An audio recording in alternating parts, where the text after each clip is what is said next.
go, 7.4. Adding and subtracting rational expressions. This is on page 205 of your student journal. Woohoo! I'm so pumped. Okay, now, you guys, I'm not going to actually go with the exploration on this. Okay, I think we have spent so much time determining when the domain is undefined by having you do restrictions on previous assignments that we don't have to spend a lot of time on the exploration. However, I do want to point out, just really quick looking at a couple of these, when is that domain undefined? What makes that 0? 1. When x is 1. When is it undefined here? 0 and 1. So whatever makes those undefined. When is it undefined here? 2 and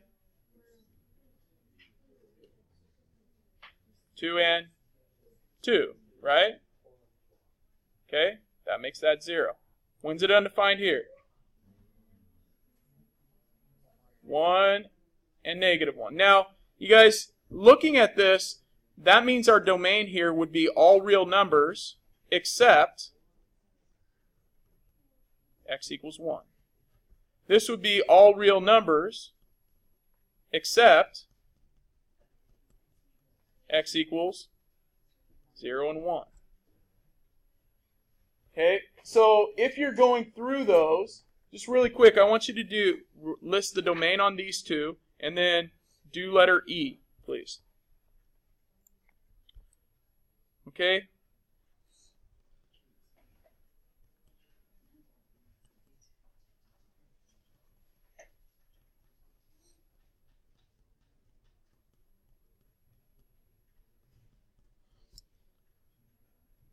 What's this one? All real except x equals -2. Okay? All right. That's as far as I want to go with that right now. I know that's not what it asks us to do there, and I don't want to spend a lot of time on the next page. Okay? I do want you to turn, though, to page 208 of your student journal.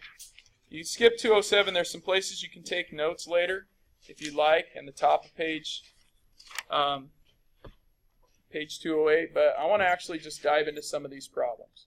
Okay, we're going to relate this to adding and subtracting fractions. Okay, so when I'm dealing with adding and subtracting fractions, in order to add and subtract a fraction, I need to have what? Common denominator. So this is 1 minus 5 over x minus 1, because the denominator is the same, which is actually -4 over x minus 1, where x cannot equal 1. We have now simplified that. Okay? Not a terribly difficult thing when you have a common denominator. So I want you to go ahead and complete all of those on that page, please.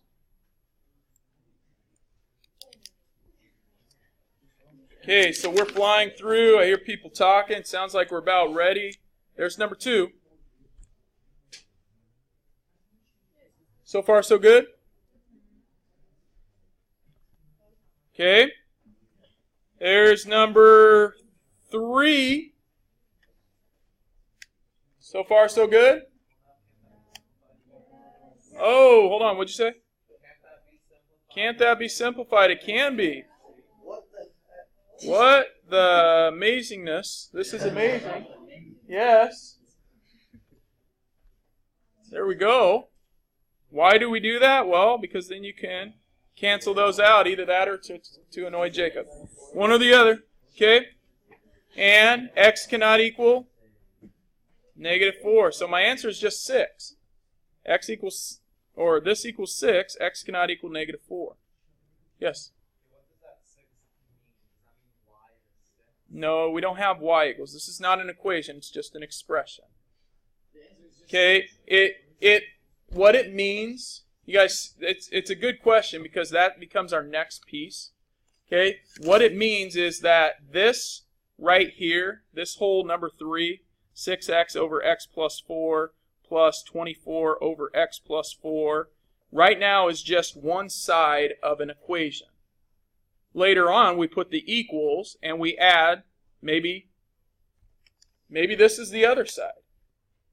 Maybe that becomes 2x squared over x minus 7 minus 14x over x minus 7. That's when you solve for x. Right now, you're just simplifying one side. So right now, if you got this mess, hopefully you would simplify this side to equal 6. Now you would just have all this junk equal 6. You guys with me there?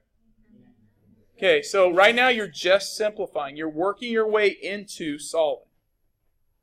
Okay, it was like back in the day when we said, hey, there's 4x. Add to it 2x. And you're like, woo, 6x. And then later we made it fun and we put a 7 over here. Now solve. And you're like, what? Can't be a fraction. What? Okay? But it is a fraction. All right. So, number 4.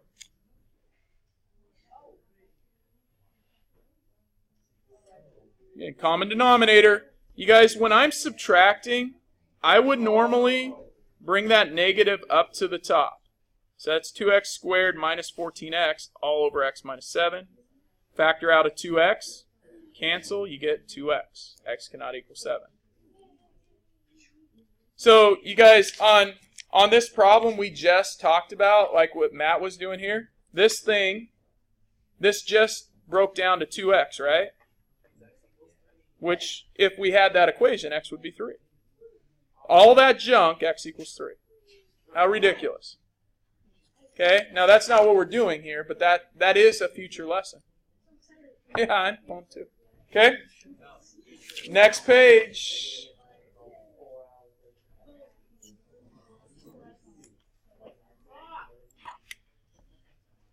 The difficulty becomes when you don't have a common denominator.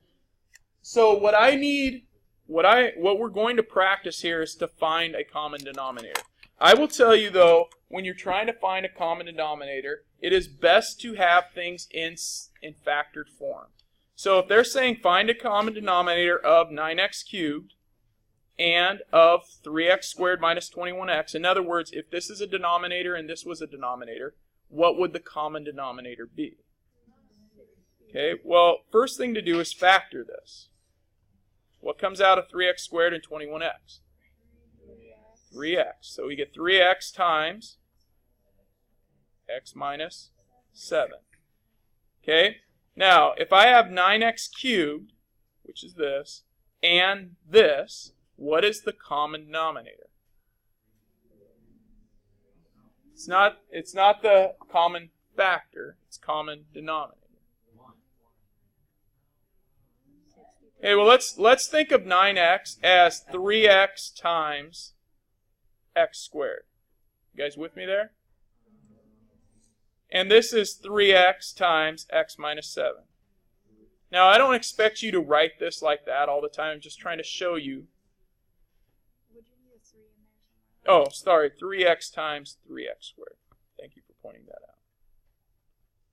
Okay? You guys with me there? Okay, so they both have a 3x in common. Okay? What does this have that doesn't? 3x squared. So we need that. And what does this have that one doesn't? X minus 7. So we need that. So my common denominator is, what is that? 9x cubed times x minus 7.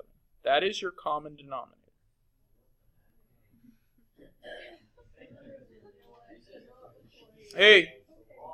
Hey, break it down to its steps. What's the first thing we did? Hey, first thing we did was factor. I want you to factor, well, factor what you have to factor up here. Okay, there's only one thing to factor. Factor.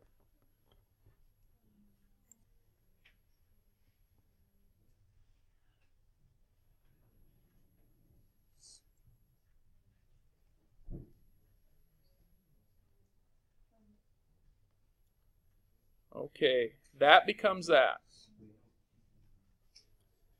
Now, I'm not going to go through how to factor it because that is a different lesson. If you don't know how to factor now you're behind. Okay? This is that. How many got that? Okay, what do they have in common? X plus 5. What does this have that one doesn't? Oh, that's the other way. This one doesn't have anything. That one doesn't. This one has a 2x plus 1. So we need to put that down there. That is our common denominator. Your assignment tonight is to do number 7, and on 8 through 11, I want you to find the common denominator. 8 through 11, do your best to find the common denominator. You can't spend more than a half hour on this assignment. And if you really get brave, yeah, dude. Woo! Compound fractions. Dun, dun, dun, dun. All right, that's fun stuff, man. All right. All right, no more than a half hour tonight.